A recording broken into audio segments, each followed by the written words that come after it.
Hello student, आप सभी का राजन एकेडमी क्लासेज में एक बार फिर से स्वागत है।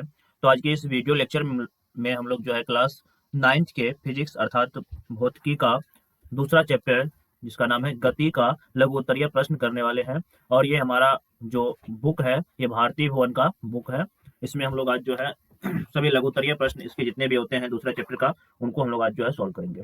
और इसे पिछले वाले वीडियो लेक्चर में हम लोग जो है इसका अति लघु उत्तरीय प्रश्न को सॉल्व कर लिए हैं। यदि उसको आप लोग देखना चाहते हैं तो प्लेलिस्ट बना हुआ वहां से आप लोग देख सकते हैं, या नहीं तो उसका लिंक आपको डिस्क्रिप्शन बॉक्स में मिल जाएगा। तो चलो यहाँ से हम लोग यहाँ क्वेश्चन को देखते हैं। तो पहला हमारा क्वेश्चन देखो क्या है। पहला हमारा क्वेश्चन है, तय की गई दूरी और विस्थापन में क्या अंतर है। तो इसको इस प्रकार से लिखेंगे, तय की गई दूरी और विस्थापन में निम्नलिखित अंतर है। एक तरफ कॉपी को दो भाग में बांट देना, एक तरफ लिखना है दूरी, दूसरी तरफ लिखना है विस्थापन। तो दूरी में नंबर 1 में हमें लिखना है किसी वस्तु द्वारा किसी समय अंतराल में तय किए गए भाग की लंबाई को उस वस्तु की चली गई दूरी कहते हैं। जबकि विस्थापन जो होता है, विस्थापन का परिभाषा इस प्रकार देंगे, किसी वस्तु की अंतिम तथा प्रारंभिक स्थितियों के बीच की दूरी को उस विस्थापन कहते हैं। उसके बाद दूरी जो है, दूरी दूसरा नंबर इसका लिखेंगे, दूरी एक अदिश राशि है जबकि विस्थापन एक जो है सदिश राशि है। उसके बाद तीसरा इसका लिखेंगे, तय की गई दूरी हमेशा धनात्मक होती है जबकि विस्थापन जो है धनात्मक, ऋणात्मक या शून्य हो सकता है। उसके बाद चौथा इसमें अंतर लिखेंगे, तय की गई दूरी हमेशा विस्थापन के बराबर या अधिक होती है और विस्थापन जो है हमेशा तय की गई दूरी से कम या बराबर होती है। इस प्रकार से हम लोग जो है दूरी और विस्थापन में अंतर लिख सकते हैं। उसके बाद अगला हमारा क्वेश्चन होगा, अगला दूसरा नंबर ये क्वेश्चन है, 2 नंबर का क्वेश्चन है ये, चाल एवं वेग में अंतर बताना है। तो इसमें भी उसी प्रकार लिखेंगे, चाल एवं वेग में अंतर देकर के हेडिंग लगाना है। कॉपी को जो है 2 भागों में बांट देना है, एक तरफ लिखना है वेग, एक तरफ लिखना है चाल। तो वेग में हम लोग पहला नंबर लिखेंगे दूरी परिवर्तन, पहला लिखेंगे दूरी परिवर्तन की दर को चाल कहते हैं। इसमें लिखेंगे विस्थापन परिवर्तन की दर को वेग कहते हैं। उसके बाद चाल जो है एक अदिश राशि है जबकि वेग एक सदिश राशि है। तीसरा अंतर लिखेंगे, गतिमान वस्तु का चाल शून्य नहीं होता है और इसमें लिखेंगे गतिमान वस्तु का वेग शून्य हो सकता है। उसके बाद चौथा अंतर लिखेंगे, दूरी में परिवर्तन से चाल में परिवर्तन होता है और वेग में परिवर्तन विस्थापन की मात्रा या दिशा परिवर्तन हो सकता है। इस प्रकार से दोनों में अंतर हम लोग जो है लिखेंगे। उसके बाद अगला क्वेश्चन है,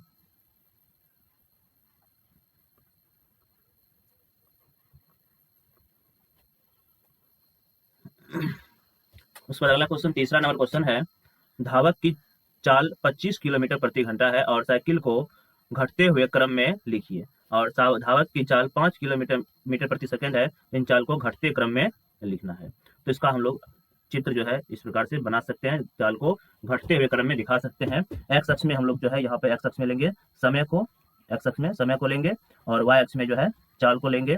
यहाँ पे हम दिखा रहे पहले क्या था, पहले 25 था, 25 किलोमीटर प्रति घंटे की चाल चल रहा है। उसके बाद जो है 20 किलोमीटर प्रति घंटे की चाल चल रहा है।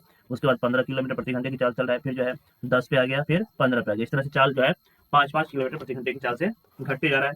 इसी प्रकार से 5 से यहाँ पर भी समय लेंगे, एक्स अक्ष में समय को लेंगे और वाई अक्ष में चाल को लेंगे। पहले इसकी चाल कितना था, 5 मीटर प्रति सेकंड था, अब हो गया 4 मीटर प्रति सेकंड, घटते हुए क्रम में लिखना है।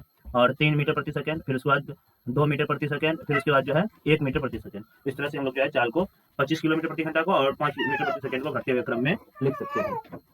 उसके बाद अगला क्वेश्चन देखेंगे, 4 नंबर का क्वेश्चन है, एक समान त्वरण क्या है। तो इसका उत्तर हम लोग इस प्रकार से देंगे, जब किसी वस्तु के वेग में बराबर समय अंतराल में, चाहे समय अंतराल कितना ही छोटा ही क्यों ना हो, बराबर परिवर्तन होता है तो उसका त्वरण एक समान या अचर कहा जाता है। उसके बाद अगला नेक्स्ट क्वेश्चन है, तो 5वां नंबर क्वेश्चन है, किसी वस्तु की प्रारंभिक चाल जो है 24 सेंटीमीटर प्रति सेकंड है और त्वरण जो है -4 सेंटीमीटर प्रति सेकंड स्क्वायर है। रुकने से पहले वस्तु द्वारा तय की गई दूरी ज्ञात करना है। तो रुकने से पहले जो है वस्तु द्वारा तय किया गया दूरी होगा। तो इसमें सबसे पहले जो है उसका उत्तर हम लोग इस प्रकार से लिखेंगे, क्या सब दिया हुआ है, हमें दे दिया है प्रारंभिक चाल u दिया हुआ है 24 सेंटीमीटर प्रति सेकंड स्क्वायर प्रति सेकंड दिया हुआ है। उसके बाद इसका त्वरण दिया हुआ है -4 सेंटीमीटर प्रति सेकेंड स्क्वायर। और रुकने से पहले बोला गया तो इसका अंतिम वेग भी क्या होगा, अंतिम वेग 0 होगा। तो यहाँ से हम क्या करेंगे, टी निकाल लेंगे। हम जानते हैं यू टी भी बराबर होता है, भी बराबर फॉर्मूला होता है यू प्लस का ए टी, यू प्लस का ए टी बराबर होता है भी के। तो यहाँ से u कितना दिया हुआ है, 24 दिया हुआ है सेंटी, 24 अभी मात्रा में लिखते हैं, प्लस a कितना है -4, और t जो है हमें निकालना है, बराबर हो जाएगा ये 0 के। तो ये 24 प्लस में जाएगा तो माइनस में, तो -4 t बराबर हो जाएगा -24 के। तो यहाँ से माइनस कैंसिल हो जाएगा, और 4 छाके 24, यहाँ से t का मान कितना आएगा, 6 आएगा सेकेंड में। टी हमें निकालना था, टी निकालेंगे तभी दूरी आएगा। तो अब हम यहाँ से दूरी निकालेंगे, तो हम जानते हैं s बराबर होता है यू टी प्लस का हाफ ए टी स्क्वायर। तो u कितना है, 24 दिया है, t कितना आया है, 6 आया है, प्लस हाफ एक का मान कितना है, -4, और t कितना दिया हुआ है, तो 6 गुना में 6 करना है। तो यहाँ से 2 तिया 6, ये कैंसिल हो जाएगा। तो यहाँ पे 24 छाके गुना करेंगे, 6 चौके 24, और 4 दूनी 6 दूनी 12, 12 2 14, 144, प्लस माइनस 24 तिया 72 होगा, 24 तिया 72। अब हम यहाँ से क्या करेंगे, घटाएंगे, तो 4 में से 2 गया तो 2, यहाँ पे बचा 7, कितना आएगा, 72 सेंटीमीटर, इसका राइट आंसर हो जाएगा। चलो उसके बाद अगला नेक्स्ट क्वेश्चन की ओर बढ़ते हैं। अगला 6ठा नंबर हमारा क्वेश्चन है, एक समान वृत्तीय गति त्वरित गति है। क्या एक समान वृत्तीय गति त्वरित गति है? इसका उत्तर हम लोग इस प्रकार से देंगे, बोलेंगे हाँ। एक समान वृत्तीय गति में वेग सिर्फ दिशा में परिवर्तन होता है और वेग का परिमाण नहीं बदलते हैं, इसीलिए त्वरण की दिशा वेग की दिशा में अभिलंब होगी। इस प्रकार से जो है एक समान वृत्तीय गति त्वरित गति है, उत्तर हम लोग इस प्रकार से देंगे। उसके बाद अगला नेक्स्ट क्वेश्चन है 7 नंबर का, आप किसी वस्तु के विषय में कब कहेंगे कि वह एक समान त्वरण से गति में है? दूसरा, वह असमान त्वरण से गति में है। मतलब इस क्वेश्चन में ये बोला गया है कि आप किसी वस्तु के विषय में कब कहेंगे कि वह एक समान त्वरण में गति में है, और किसी वस्तु के बारे में आप कब कहेंगे कि वह असमान त्वरण से गति कर रहा है। तो इसका उत्तर हम लोग इस प्रकार से लिखेंगे, जब एक वस्तु सीधी रेखा में चलती है और उसका वेग समान समय अंतराल में समान चाल से बढ़ता है या घटता है, तो उस वस्तु के त्वरण को एक समान त्वरण कहा जाता है।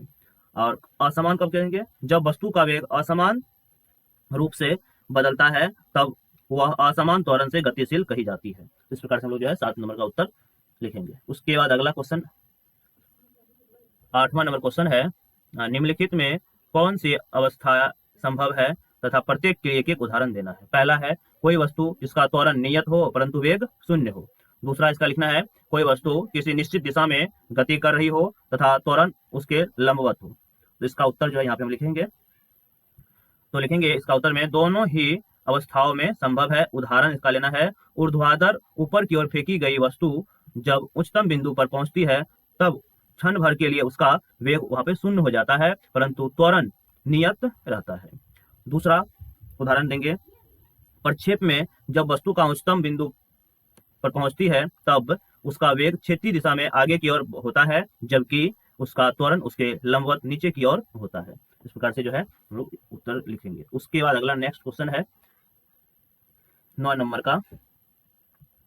9 नंबर का क्वेश्चन है, एक खिलौना कार की गई पूर्ण यात्रा का स्थिति समय ग्राफ चित्र में दिखाया गया है। ठीक है, यहाँ पर जो चित्र दिखाया गया है, और किन अवधियों के बीच कार सबसे तेज चल रही है, और किस अवधि में कार रुकी हुई है, और निर्देशक रेखा पर किस अवधि में कार धनात्मक दिशा में है और किस अवधि में जो है ऋणात्मक दिशा में चलती है। ठीक है, तो हमें ये दिखाना है इसको। ठीक है, तो इसका उत्तर जो है हम यहाँ पे लिख दिए हैं। देखिए यहाँ पे उत्तर क्या होगा, तो पहला है 3 से 8 अवधि के बीच कार सबसे तेज चल रहा है। यहाँ पे देखिए 3 से 8 अवधि के बीच में जो है कार 3 से, यहाँ पे है ना 2, इसके बाद 3 और यहाँ पे 8 उच्चतम गया है ना यहाँ पे, तो इसके बीच में जो है यहाँ से यहाँ तक जो है कार बिल्कुल तेज चल रही है। ये 3 से 8 अवधि में कार तेज चल रही है, तेज चल रही है। ठीक है, पहला उत्तर हो गया। दूसरा पूछा है किस अवधि में कार रुकी हुई है, तो इसका उत्तर क्या होगा, किस अवधि में कार रुकी हुई है, इसका उत्तर इस पर लिखेंगे ओ अवधि पर कार रुकी हुई है। ठीक है, ओ अवधि पर कार जो है रुकी हुई है। उसके बाद अगला क्वेश्चन क्या पूछा है, दूसरा नंबर लिख देंगे ओ अवधि पर जो है मतलब जीरो पे कार, यहाँ पर जो है कार क्या था, यहाँ पर कार रुकी हुई है। उसके बाद अगला है किस अवधि में कार रुकी, हो गया। उसके बाद निर्देशक रेखा पर किस अवधि में कार धनात्मक है, ओ से ई जब जा रहा है ना, ओ से ई, तो कार ये धनात्मक मतलब बढ़ता है। ठीक है, बढ़ रहा है ओ से ई। इसका बी नंबर में क्या लिखेंगे, बी नंबर में पूछा था किन अवधियों पर कार रुकी हुई है, लिखेंगे बिंदु, ओ बिंदु पर, ओ बिंदु पर कार रुकी हुई है, रुकी हुई है।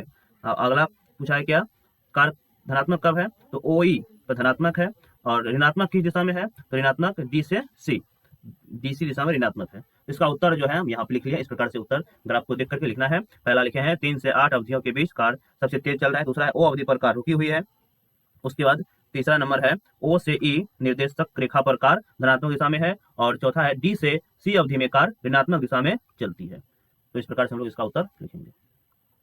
उसके बाद अगला क्वेश्चन है चित्र में दो वस्तुओं ए और बी की गति दूरी समय ग्राफ दिखाया गया है, दोनों में किस ग्राफ की ढाल अधिक है, दोनों में कौन वस्तु तेज चल रही है, किस समय पर वस्तु ए तथा वस्तु ए वस्तु बी से आगे निकल जाएगी, किस स्थिति पर दोनों वस्तुएं मिलेंगे, 10 सेकेंड और 50 सेकेंड पर उनकी स्थिति क्या होगी। ठीक है, तो देखिए यहाँ पे इसका उत्तर हम यहाँ पे लिख दिए हैं।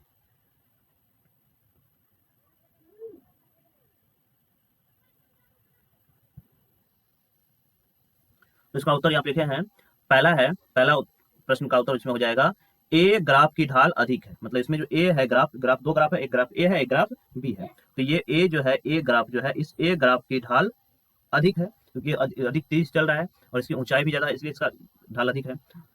उसके बाद पीछे दोनों में कौन सी वस्तु तेजी से चल रही है, तो तेजी से कौन चल रहा है, ए जो है तेजी से चल रहा है, इसलिए इसका आप यहाँ लिख देंगे। दूसरा नंबर में हम देख रहे हैं कि ए के लिए ग्राफ सबसे अधिक खड़ा है, अर्थात ए की चाल सबसे अधिक है, इस प्रकार से लिखेंगे, इसीलिए ए सबसे अधिक तेज चल रहा है। उसके बाद तीसरा प्रश्न क्या पूछा गया, इसमें तीसरा प्रश्न पूछा गया है, तीसरा प्रश्न इसमें पूछा गया है, ग्राफ ये है। तीसरा प्रश्न पूछा है किस समय पर वस्तु ए वस्तु बी से आगे निकल जाएगी, तो यहाँ इसका तीसरा नंबर का आंसर लिखेंगे 40 सेकेंड पर वस्तु ए वस्तु बी से आगे निकल जाएगी। ठीक है, उसके बाद अगला क्या क्वेश्चन पूछा है, क्योंकि यहाँ देखिए जैसे ही 40 पे आया, 40 के बाद जो है ग्राफ ए ऊपर निकल गया ना, उसका अगला क्वेश्चन पूछा है किस स्थिति पर दोनों वस्तुएं मिलेगी, तो कौन स्थिति पे, तो 40 सेकेंड में दोनों वस्तु जो है आप मिल गया, तो यहाँ पे लिखेंगे इस प्रकार से 4 नंबर का आंसर 20 मीटर की स्थिति पर दोनों आपस में मिलेगी, और पांचवा लिखेंगे 10 सेकेंड पर ए बी से पीछे रहेगी परंतु 50 सेकेंड पर ए बी से अधिक दूरी तय करेगी। इस प्रकार से हम लोग जो है इसका उत्तर लिखेंगे। उसके बाद हम लोग जो है अगला क्वेश्चन की ओर बढ़ते हैं।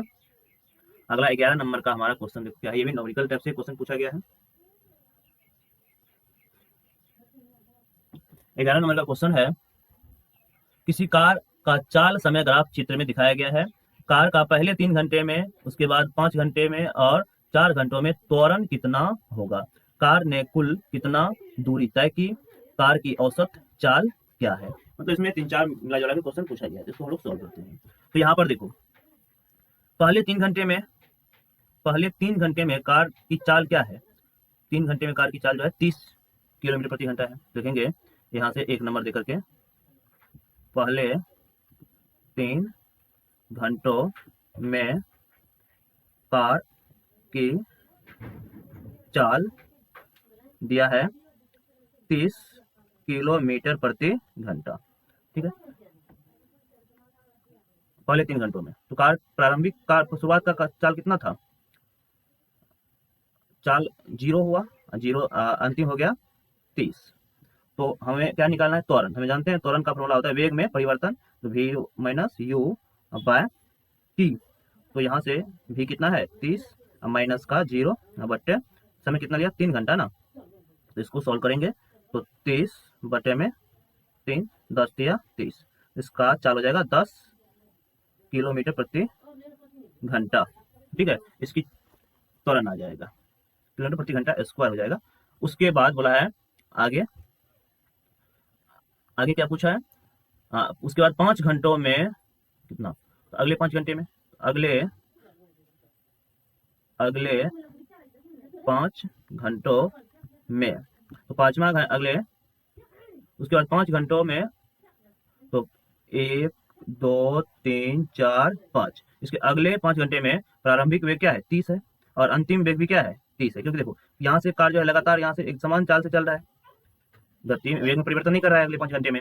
तो यहाँ से त्वरण होगा v माइनस का u बाय कितना समय, 5 घंटा ना, तो यहाँ से a हो जाएगा 30 माइनस का 30 करेंगे तो अब 5 क्या आएगा, 0 आ जाएगा। यहाँ से इसका त्वरण कितना आएगा, 0 किलोमीटर प्रति घंटा हो जाएगा।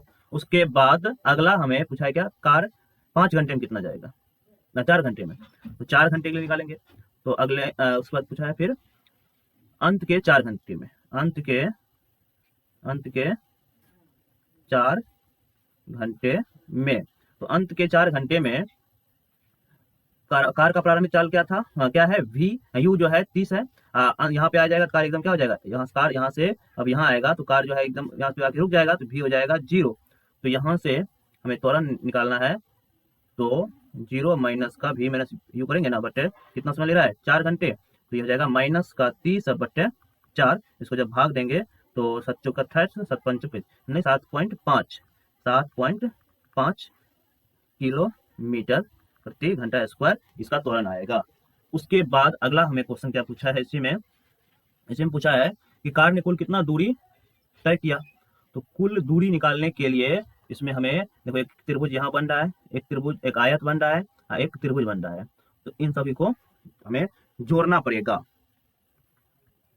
तो इसके लिए हम करेंगे क्या, तो इसके लिए नाम त्रिभुज नहीं नाम दिया हुआ है, तो इसके लिए क्या करेंगे, कुल दूरी निकालेंगे, तो लिखेंगे यहाँ से कुल दूरी हो जाएगा त्रिभुज का क्षेत्रफल इक्वल तो आधार गुना ऊंचाई प्लस आयत का क्षेत्रफल, और फिर इधर लास्ट में त्रिभुज का क्षेत्रफल 1/2 आधार गुना में ऊंचाई, आधार गुना में ऊंचाई h करना है। तो 1/2, अब इस पहला त्रिभुज जो बना, इस त्रिभुज की आधार क्या है, यहाँ से यहाँ तक देखते हैं, आधार 0 से 3, आधार है 3, और ऊंचाई है इसका कितना, ऊंचाई मतलब हो जाएगा ये वेग जो है कितना 30 पे गया ना, तो ये हो जाएगा आधार हो जाएगा 3, ऊंचाई हो जाएगा 30, प्लस आयत का क्षेत्र होता है लंबाई गुना चौड़ाई। तो अब आयत का लंबाई और चौड़ाई कितना है, तो आयत का लंबाई यहाँ से ए से बी तक कितना 5 है ना, और चौड़ाई 30, तो ये हो जाएगा 30 गुना में 5 प्लस 1/2। हाँ, आधार इसका कितना है 4 घंटे में ना तय कर रहा है 4 घंटे, और इसकी ऊंचाई कितना है, इसमें देखते हैं दूसरा जिसका त्रिभुज बन रहा है, इसकी ऊंचाई जो है 30 ही है, ठीक है, इसका ऊंचाई जो होगा ये भी 30 होगा, तो गुना करेंगे 30। तो अब यहाँ पर इसको हमें सॉल्व कर लेना है, 15 दूनी 30, यहाँ पर 2 दूनी 4, 2 से कट जाएगा।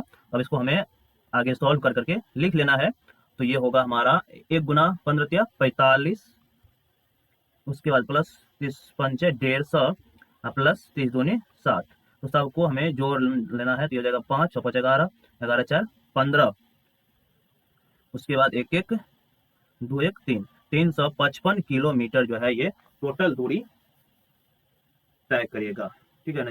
जोड़ एक बार जोड़ लेते हैं फिर से इसको, 0 0 5 5 6 5 11 11 4 15, उसके बाद 1 1 अच्छा 255 होगा, 255 किलोमीटर जो है दूर करना पड़ेगा।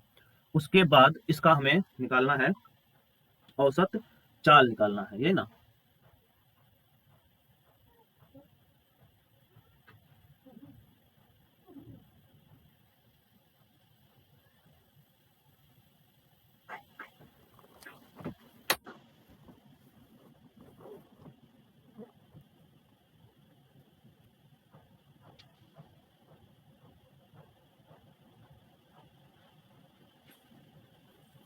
चलो अब इसके बाद जो है इसका निकालना है औसत चाल। तो औसत चाल क्या होगा, तो तय की गई कुल दूरी कितना है 255, अब कुल समय कितना लग रहा है, एक बार लगा 3 घंटा, एक बार लगा 3 घंटा, फिर उसके बाद 5 घंटा, उसके बाद फिर 4 घंटा। तो ये हो जाएगा 255 बटे कुल समय कितना 12, जिसको भाग लगाएंगे तो ये आएगा 21 पॉइंट कुछ आएगा। इसको भाग लगाने के 12 से भाग लगाने के बाद जो है ये 21.5 किलोमीटर प्रति घंटा हो जाएगा। भाग लगाएंगे तो इसको 21.5 से कट जाएगा ये, तो इसका औसत चाल जो होगा 21.5 किलोमीटर प्रति घंटा हो जाएगा। चलो उसके बाद अब हमारा एक लास्ट का क्वेश्चन है। लास्ट क्वेश्चन हमें प्रमाणित करे कि वी स्क्वायर बराबर यू स्क्वायर प्लस 2s, जहाँ यू भी ए एस के समान अर्थ है। यहाँ पे इसका हल देख करके लिखना है। यू जो है, यू क्या है, प्रारंभिक वेग है, प्रारंभिक वेग है। उसके बाद भी क्या है, भी जो है अंतिम वेग है, अंतिम वेग है। उसके बाद ए क्या है, ए हमारा त्वरण है। और एस क्या है, एस जो है विस्थापन है, ये एस जो है विस्थापन है। तो हमें इसको सॉल्व क्या करना है, हमें सिद्ध करना है वी स्क्वायर बराबर यू स्क्वायर प्लस का 2as, ये हमें प्रूव करना है।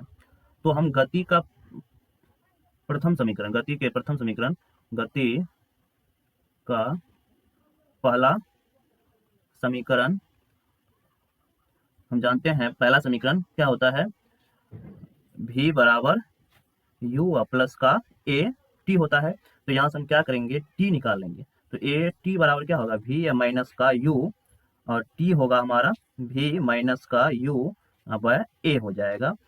ठीक है, इसको हम समीकरण 1 मान करके छोड़ देंगे, समीकरण 1 मान इसको छोड़ देना है।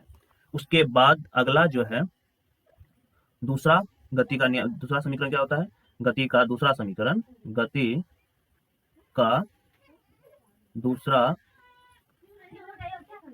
समीकरण होता है s बराबर U T plus half A T square होता है। तो s बराबर u कितना, u को u रहने देते, लेकिन जहां जहां पे अब t है ना, वहां पे हम लेंगे v माइनस का u बाय a। तो u रहने देते हैं, इसको v माइनस का u बाय a कर लेंगे, प्लस का 1/2 a है तो a, और t की जगह v माइनस का u बाय a, इसका क्या है स्क्वायर, तो स्क्वायर कर लेना है। उसके बाद इसको सॉल्व करेंगे तो u भी माइनस यू स्क्वायर बटे a हो जाएगा, प्लस इसको होल ए माइनस बी का होल स्क्वायर कर देते हैं, 1/2 a है, इसको रहने देते हैं, ये हो जाएगा a square minus 2ab plus b square, एक नीचा में a का भी स्क्वायर हो जाएगा ना, a का भी स्क्वायर हो जाएगा, तो s से एक कैंसिल हो जाएगा। तो यहाँ पे u भी प्लस का, प्लस नहीं माइनस है ना, minus you square by a, plus यहाँ पे बचेगा क्या, भी स्क्वायर माइनस 2vu प्लस का u स्क्वायर बट्टे टोटल के बट्टे में होगा 2a। ठीक है, अब हमें इसका भिन्न का जोड़ कर लें, इसका लघुत्तम हो जाएगा 2a, एलसीएम होगा तो ये हो जाएगा 2u भी, क्योंकि a से कैंसिल हो जाएगा, और उसके बाद हाँ माइनस का 2u square plus v square minus 2u vu plus का u स्क्वायर होगा। अब यहाँ पर एक प्लस में 2vu, एक माइनस में 2vu कैंसिल हो जाएगा। उसके बाद यहाँ पे माइनस का 2u स्क्वायर है, यहाँ पे प्लस का u स्क्वायर है, तो क्या यहाँ पे पहले v स्क्वायर वाले को लिख लेते हैं, माइनस का u स्क्वायर अब 2a बराबर, ये किसके बराबर आ रहा है, s के बराबर आ रहा है। तो इसको नीचे में नहीं पूछा तो 1 है, क्रॉस मल्टीपल जब गुना करेंगे ना तो ये हो जाएगा v square minus u square बराबर 2as। तो यहाँ से v स्क्वायर बराबर क्या आएगा, v स्क्वायर बराबर आएगा u स्क्वायर माइनस में इधर है, इधर आएगा तो प्लस में u स्क्वायर प्लस में आएगा, प्लस में इधर पहले से जो है 2as है ही, यही हमें प्रूव करना था। ठीक है, तो इसमें हम लोग जो है टोटल 12 क्वेश्चन था लघु उत्तरीय, इसको सॉल्व किए। यदि आप लोगों को वीडियो अच्छा लगा हो तो प्लीज़ वीडियो को लाइक करें, और हमारे चैनल पे नए हैं तो चैनल को सब्सक्राइब करें। धन्यवाद।